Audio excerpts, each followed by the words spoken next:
Then David went away from there, and he fled to the cave of Adullam.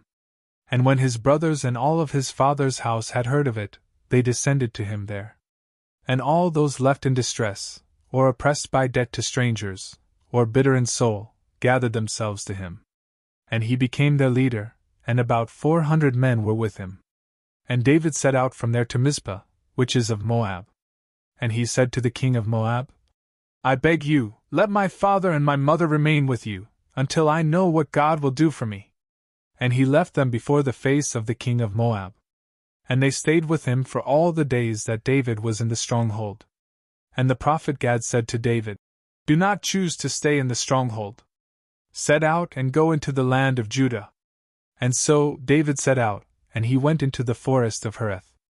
And Saul heard that David, and the men who were with him, had been seen. Now while Saul was staying in Gibeah, and while he was in the forest that is in Ramah, holding a spear in his hand, with all his servants standing around him, he said to his servants who were assisting him, Listen now, you sons of Benjamin. Will the son of Jesse give to all of you fields and vineyards, and will he make all of you tribunes or centurions? So that you would all conspire against me, and so that there is no one to inform me, especially when even my son has formed a pact with the son of Jesse?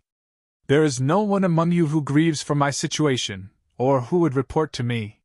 For my son has raised up my servant against me, seeking to betray me, even to this day.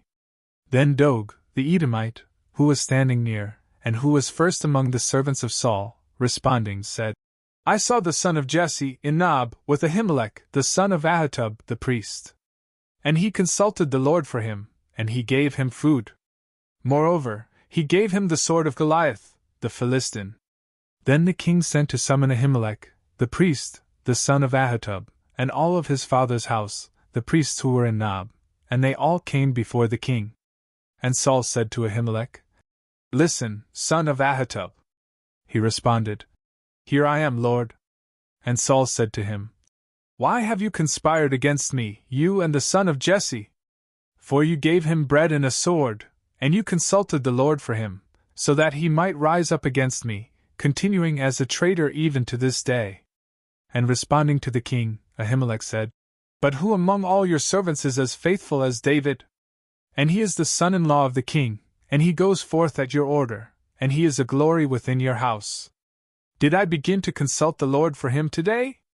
May this be far from me. Let not the king suspect this kind of thing against his servant, nor against anyone in all my father's house. For your servant did not know anything about this matter, either small or great. And the king said, You shall die a death, Ahimelech, you and all your father's house. And the king said to the emissaries who were standing around him, You shall turn, and put to death the priests of the Lord. For their hand is with David. They knew that he had fled, and they did not reveal it to me. But the servants of the king were not willing to extend their hands against the priests of the Lord. And the king said to Dog, You shall turn and rush against the priests. And Dog, the Edomite, turned and rushed against the priests. And he massacred, on that day, 85 men, vested with the linen ephod. Then he struck Nob, the city of the priests, with the edge of the sword. He struck down men and women, little ones and infants, as well as ox and donkey and sheep, with the edge of the sword. But one of the sons of Ahimelech, the son of Ahitub, whose name was Abiathar, escaping, fled to David. And he reported to him that Saul had slain the priests of the Lord. And David said to Abiathar, I knew on that day when Dog, the Edomite, was there, that without doubt he would report it to Saul. I am guilty of all the souls of your father's house. You should remain with me. Do not be afraid.